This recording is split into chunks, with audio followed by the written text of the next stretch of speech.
Ngayon na nag-graduate ka ng senior high. Siyempre super thankful po talaga sa lahat ng taong tumulong sa akin. Siyempre na I still get to work while going school at the same time. So super grateful talaga ako sa school ko, sa teachers ko na alam kong hindi naging madali yung proseso talaga. Kahit actually na-try ko nga kahit gabi nag-e-exam pa rin ako kasama yung teacher ko. So, ayun, super grateful lang po talaga ako sa school ko na nakapagtrabaho pa rin ako habang nag-aaral. So, you mean to say yung pag-aaral mo ng senior high, hindi yung sa klase mismo? Hindi po. Kasi mahirap po talaga sa schedule eh. May times talaga na... Anong tawag doon? Homeschool? Parang homeschool na rin po. Parang online setup. Ganon. Yun. So, nahirapan ka? Opo, mahirap talaga. Sobrang hirap pero dapat nakipag-communicate lang po ako kasama yung mga teachers. Parang sabihin ko lang sa kanila na bukas parang hindi ako pwede kasi may work ako pwede sa ganitong araw. Kasi nakasunod yung project mo, di ba? Yung taping, Yun. So saan ka mas sumusuko? That time yung ayaw ko na mag-artista o ayaw ko na mag-aral? Wala naman pong ganun. Kasi yung teachers ko understanding naman sila. So, every time na pinakausap ko sila na hindi ako free that day, naiintindihan naman nila. Oo. Tapos, anong plano mo na ngayon sa college? Sa college, so ngayon wala po talaga akong plano kung siguro mag-gap year muna ako. Focus sa pag-artista kasi gusto kong mag-college pag parang kaya ko na talagang gawin 100%. Buo yung oras mo. Ano ba pinagkakabalahan natin ngayon? Maka po. Every Saturday po yan, 4:45. Tapos, sa Lolong, tapos na ba yung role mo doon? Opo, tapos na po yung role mo doon. Ano naman ang natatandaan mo doon? Sa Lolong? Na parang markado sa'yo. Siyempre, actually, konti lang yung naging time ko sa Lolong pero super grateful talaga ako kasi yun yung first ever teleserye ko and getting to work with sobrang daming mga senior artists. Super grateful talaga ako sa opportunity and syempre it was super fun din kasi yung location namin sa Caliraya medyo malayo-layo so pero masaya talaga. Anong challenge mo doon sa Lolong? Challenge? Siguro yung location kasi malayo. Medyo malayo po talaga. Sinong madalas mo ka-eksena doon? Yung kapatid ko, si Mikoy Morales. Si Mikoy. Si Ruru din minsan. Ano natutunan mo sa dalawa? Kay Mikoy, kay Ruru? Actually, sobrang galing po nila umarte talaga. Natutunan ko siguro. Nakikita ko minsan kay Ruru na nagpe-prep talaga siya bago ng eksena. Minsan parang nag-close siya ng eyes. So ayun, parang bigay po talaga niya yung 100% niya para sa project.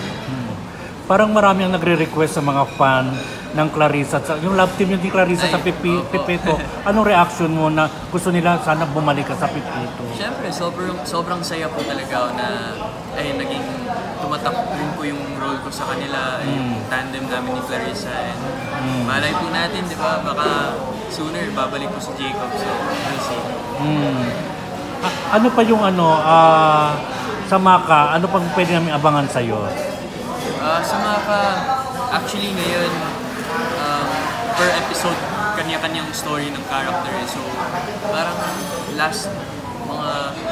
yung last episode, yun yung episode ni JC, yung story ko. So, sana mapanood nyo yun. Siyempre, subaybayan nyo lang yung Maka kasi... Tapos na yung episode ng JC? Oo. Pero sino yung nakaka-partner mo sa Maka talaga? Si Olive. Olive May. Kumusta naman yung okay naman tandem po. nyo? Okay naman po. The best. Super happy din na hanggang ngayon kasi way back season 1 pa po kami ni Olive. So, super grateful. Hindi ba dumarating yung na parang nade-develop ka or nakaka-crush sa kanya? So, hindi ko. Ganon? Bawal ba? Friends na po, friends. Pero may inspirasyon ka ngayon? May inspirasyon? Siyempre, yung pamilya ko, yung hindi, mga nagsusuporta sa... Bukod sa pamilya. Wala. Isa gwapo mong yan. Ako, Oh, sooner. hindi ka naman nagmamadali. Hindi naman. Ano ba hinahanap mo sa girl? Sa akin, hindi naman ako particular kung showbiz or non-showbiz. Siyempre, yung mabait, yung family-oriented. Narinig ko kanina si Snare. May kinikwento ka ba? Si Snare ba yung kanina yung kinikwento mo? Opo, sinabi ko na gusto ko rin maka-work si Esther kasi tinatanong nila kung sino yung mga gusto kong maka-work sa ABS din. Oh. So yun, sinagot ko si Esther kasi pinapanood ko yung mga high school series niya sa YouTube. So gusto ko rin makapag-guest din siya. So gusto mo yung parang may tandem-tandem din kayo dun sa mga ano niya? Sa mga vlog ba yun? Vlog niya? Opo, pwede din. Gusto ko lang makapag-work sa kanya. Ay talaga? Ayun, sino pa?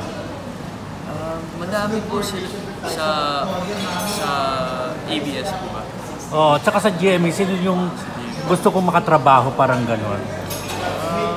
Sino pa ba? Kasi halos lahat ng gusto kong makatrabaho, nakatrabaho ko na eh. Oo.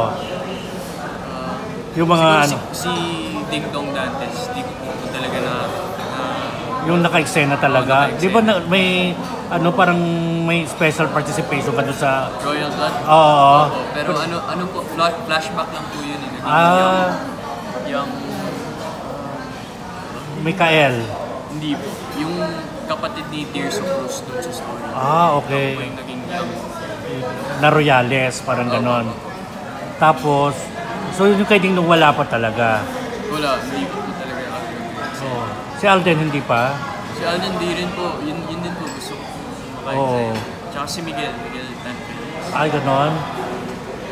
So, kumusta naman yung friendship niyo sa Maka? Okay naman po, syempre.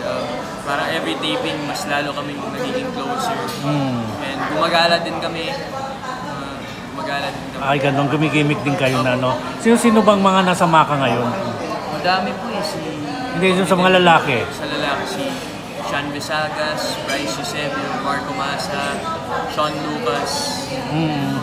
Ayun. Sino nadagdag sa inyo?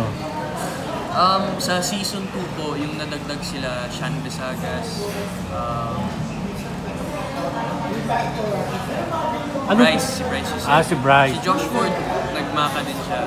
Oo. Sa ano yun? Sa season 1 ba yun? Sa season 2 rin. Ay, season 2 siya. Okay. Babalik pa ba yun after PBB? Sana po, sana. Kasi na-miss na rin po namin si Josh. So, sana. Pero nung mabawasan pa ng isa sa mga kasamahan nyo, yung sa season 1, ano naging reaction nyo? Yung nag-over the backod na? Syempre, nalungkot rin po talaga ako kasi syempre, sinabi ko na mamimiss ko siya si Dylan. Pero super happy naman po ako sa kanya ngayon. Ano mang naabot niya sa career niya, super proud talaga ako sa kanya. And hopefully, magkikita rin kami siya. Ayan. So, papapanood ka pa ngayon sa Maka. Opo, every Saturday, 4:45 p.m. Tapos, nag-guest ka rin sa All Out Sundays? Yes po. Sa AOS din, every Sunday. So, OG Cuties. Ayan, okay. Thank you, Chan Clayford. Good luck. Thank you so much.